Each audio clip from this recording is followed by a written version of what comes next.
আমার ষষ্ঠ শ্রেণী থেকে যারা সপ্তম শ্রেণীতে নতুন ক্লাসে উঠবে, তাই সপ্তম শ্রেণীর তোমাদের ইতিহাস বই, সেই ইতিহাস বইয়ের সিলেবাসটা আমি তোমাদেরকে একটু বোঝাচ্ছি, তোমরা মন দিয়ে শোনো।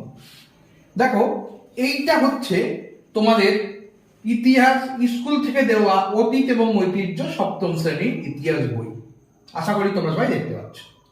এই ইতিহাস বইয়ের সিলেবাসটা, ফার্স্ট ইউনিট টেস্টের সিলেবাসটা আমি তোমাদেরকে বলছি, প্রায় প্রত্যেক স্কুলে একই রকম থাকে, সেটা একটু তোমরা শুনে নাও।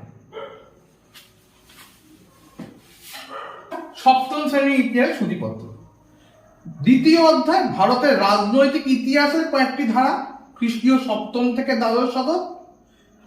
3 নম্বর তৃতীয় অধ্যায় ভারতের সমাজ, অর্থনীতি, সংস্কৃতির কয়েকটি ধারা, খ্রিস্টীয় সপ্তম থেকে দ্বাদশ শতক। এই 1, 2, 3 এই 3টে অধ্যায় তোমাদের ফার্স্ট ইউনিট টেস্টে থাকে। আবার কোনো কোনো স্কুলে 4 নম্বর দিল্লি সুলতানি তুর্ক আফগান শাসনের অর্ধেকটা অবধি দেওয়া থাকে। তা যেহেতু তোমাদের প্রথম অধ্যায় সম্পর্কে সেরকম বিশেষ কিছুই নেই এবং সিলেবাস পরীক্ষার প্রশ্নপত্র আসে না, তাই আমি তোমাদের দ্বিতীয় অধ্যায় অর্থাৎ ভারতের রাজনৈতিক ইতিহাসের কয়েকটি ধারা, খ্রিস্টীয় সপ্তম থেকে দ্বাদশ শতক, এই অধ্যায়টা আমি তোমাদেরকে পড়াবো। দেখো, আমি তোমাদের কাছে নিয়ে যেতে তোমার জিনিসটা বুঝতে পারবে। ভারতের রাজনৈতিক ইতিহাসের কয়েকটি ধারা, খ্রিস্টীয় সপ্তম থেকে দ্বাদশ শতক, দ্বিতীয় অধ্যায়, এটা আমি তোমাদেরকে এখন পড়াবো। ভারতের রাজনৈতিক ইতিহাসের কয়েকটি ধারা, খ্রিস্টীয় সপ্তম থেকে দ্বাদশ শতক, দ্বিতীয় অধ্যায়। এইটা এখন তোমাদেরকে পড়াচ্ছি, তোমরা মন দিয়ে শোনো।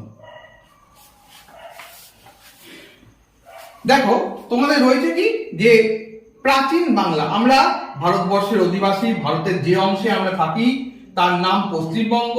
এই নামটা বেশি দিনের পুরনো নয়। এই অধ্যায়ে আমরা সেই পশ্চিমবঙ্গের কি কি ভৌগোলিক সীমানা, এর বিভাগ কি ছিল, এখানকার মানুষের জীবনযাত্রা কেমন ছিল, এর জন্য আমরা কিছু আগের শতকে চলে যাব, আগের কথায় চলে যাব। দেখো, বর্তমানে আমরা হচ্ছে পশ্চিমবঙ্গের অধিবাসী।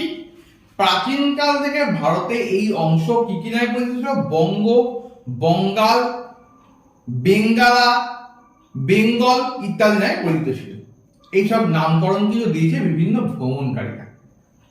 কি বলছে? বিভিন্ন গ্রন্থ এবং ঐতিহাসিকদের রচনা থেকে আমরা কিন্তু বাংলা সম্বন্ধে অনেক তথ্য জানতে পারি। কোন কোন রচনা থেকে তোমাদেরকে আমি পয়েন্ট আকারে তুলে ধরছি, তারপর সেগুলো নিয়ে আমরা টেক্সট বই থেকে আলোচনা করে দেবো পুঙ্খানুপুঙ্খ রূপে। দেখো তোমরা মন দিয়ে।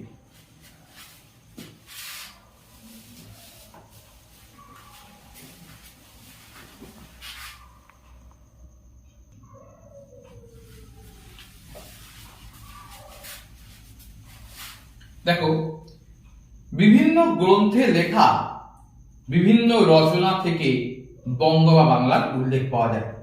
তার প্রথমেই এখনো হচ্ছে ঋগ্বেদের ঐতিহ্য আরণ্যক। প্রাচীন গ্রন্থগুলির মধ্যে ঋগ্বেদের ঐতিহ্য আরণ্যকের প্রথম বঙ্গ নামের উল্লেখ পাওয়া যায়। 2 নম্বর হচ্ছে মহাভারতে।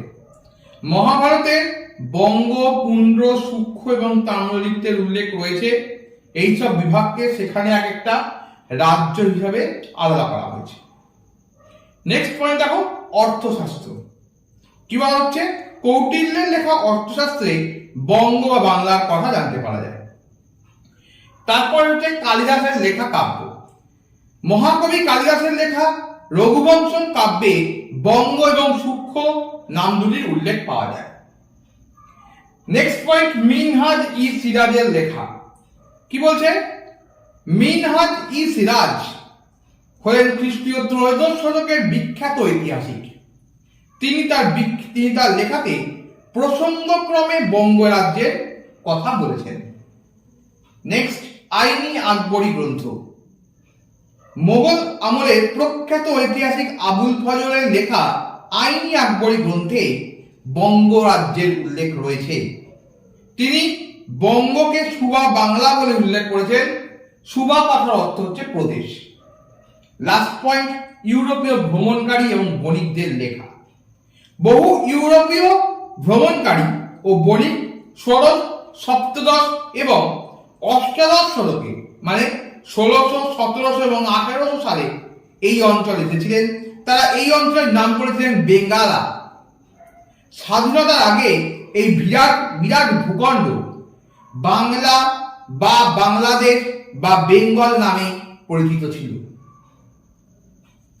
তাহলে আমি তোমাদের পয়েন্টের আকারে এই প্রশ্নটার উত্তরটা তোমাদের সংক্ষেপে বর্ণনা করলাম।